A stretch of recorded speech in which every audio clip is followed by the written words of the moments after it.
In a quiet village cradled by emerald hills and whispering pines, Elias lived as the silent one. Born mute, he never spoke, his voice locked in a world beyond reach. Yet his hazel eyes burned with unspoken dreams, reflecting a soul too vast for words. The villagers adored him but pitied him, believing his silence stole half his life. Elias, a carpenter, poured his heart into wood, crafting toys and furniture with hands that spoke where his voice could not.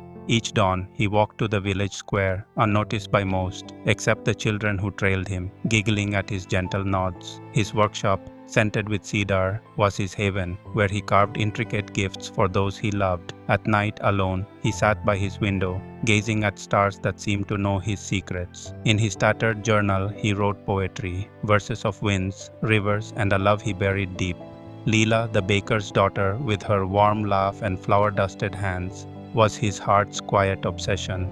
Her daily bread deliveries lit up his world, her smile a melody he couldn't sing. Did she see him, truly see him, beyond his silence? The village buzzed with chatter, but Elias was a shadow in their stories, his presence soft, his heart heavy. He longed to tell Lila he loved her, to break the wall of silence that held him captive. Yet, he feared his voiceless world would never reach hers. The children's laughter, the creak of his workbench, the rustle of leaves outside, these were his language, but they weren't enough. Still the stars above whispered a promise. Your moment is coming, Elias. His heart beat faster, sensing a change, a spark waiting to ignite. Every night, as he wrote in his journal, he felt the weight of words unspoken pressing against his chest. Could silence ever speak loud enough to be heard? Elias didn't know, but he held on to hope. His love for Lila, a flame that refused to fade. The village slept, unaware of the storm brewing in the silent one's heart, a storm that would soon break free. Elias's days were a quiet rhythm, like the village clock tower's steady chime. But inside, a tempest of longing raged. Lila's laughter was a song he could never join, her visits to his workshop a bittersweet dance. She'd leave bread, sometimes lingering, her eyes searching his. Did she feel the pull he did? Elias wrote of her in his journal, her smile, her hair catching sunlight. Words he'd never share. His silence was a chain, binding his love to the shadows. The village carried on, oblivious, their festivals and gossip weaving a world Elias only watched. His hands carved toys, each curve a story no one knew. Then, one fateful night, a fire tore through the village, a lantern's spark igniting chaos. Flames swallowed homes and screams filled the air. Elias's heart stopped when he saw Lila's bakery ablaze. Without hesitation, he plunged into the inferno, heat scorching his skin. He found Lila trapped under a beam, her eyes wide with terror. His carpenter's hands, strong and sure, lifted the wood, freeing her. He carried her out, her breath shaky against him, as the village watched, stunned. They called him a hero, but Elias only saw Lila, safe in his arms. The village rebuilt, but something had shifted. Lila visited more, sitting quietly as he worked, her presence a warmth he craved. She spoke of her dreams, her fears, and Elias listened, his eyes drinking in her every word.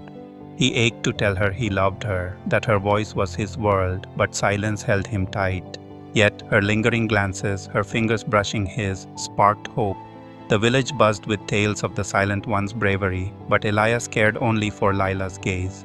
His journal filled with new words, bold and desperate, as if his heart knew time was running out. Could he ever break free? The fire had changed him, shown him his strength, but his love for Lila demanded more. A voice, a gesture, something to bridge the gap. The stars still whispered, urging him forward. Elias felt it. A moment was coming, a chance to speak without words, to let his heart roar. Time flowed and Elias's love for Lila deepened, a river carving paths through his silent world. The village had grown, new faces blending with old, but Elias remained the silent one, his life a tapestry of quiet moments. Lila, now running the bakery alone, became his closest companion. She'd sit with him, sharing stories as he carved, her voice a melody he memorized. His journal overflowed with letters to her, confessions of a love he feared she'd never return. One spring, the village planned a festival to celebrate its rebirth after the fire. Lanterns glowed, music soared, and laughter filled the square. Elias watched from the sidelines, his heart yearning to join. Lila found him, her eyes alight, and pulled him to the dance floor. "Dance with me, Elias," she said, her smile a challenge. His silence screamed, but her touch silenced his fears. They swayed under the stars, the world fading until it was just them. When the music stopped, the village gathered for the elder's speech, a ritual of gratitude. But the elder faltered, his voice weak, the crowd stirred, restless. Lila squeezed Elias's hand, whispering, "You can do this."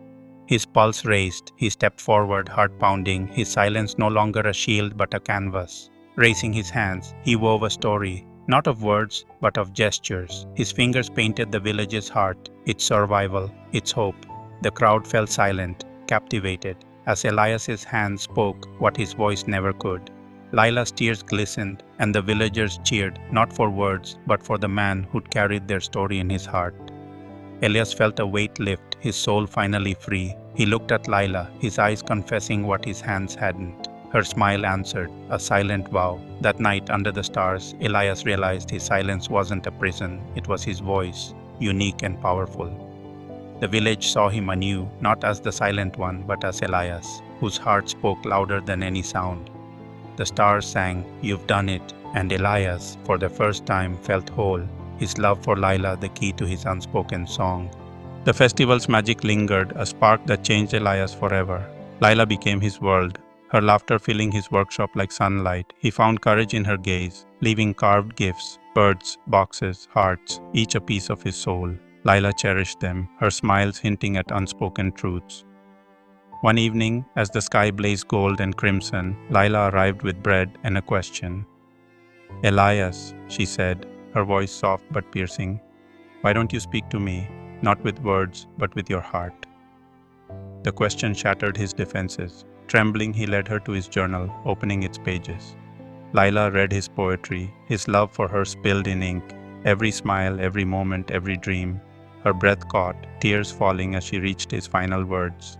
"My silence is my love, Lila, but it's yours if you'll take it." She looked up, her eyes locking with his, and in that moment the world stilled. Lila leaned in, her lips meeting his, a kiss that spoke louder than any voice. The village noticed their bond, whispering of the silent one who'd found love.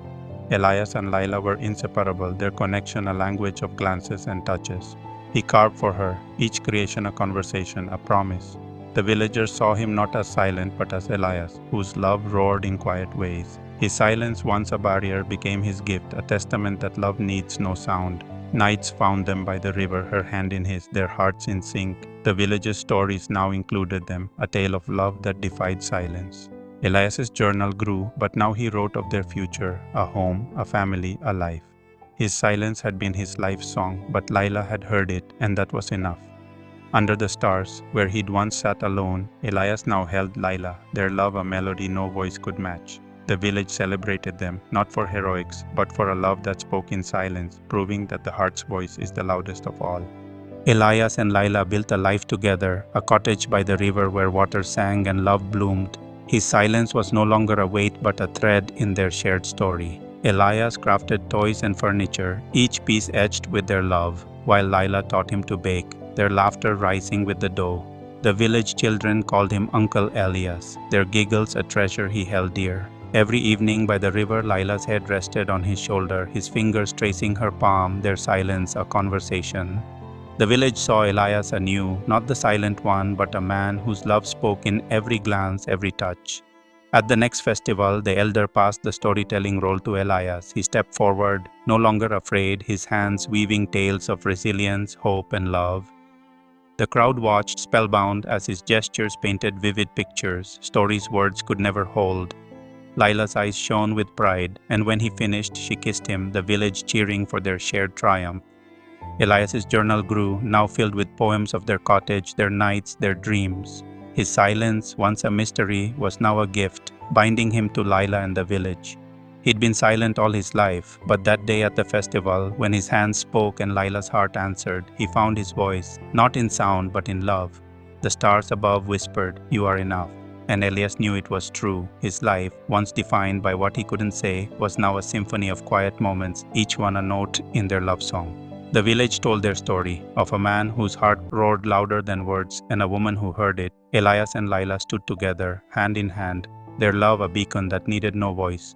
His silence had been his journey, but love was his destination, a truth that echoed in every beat of his heart, under the stars forever.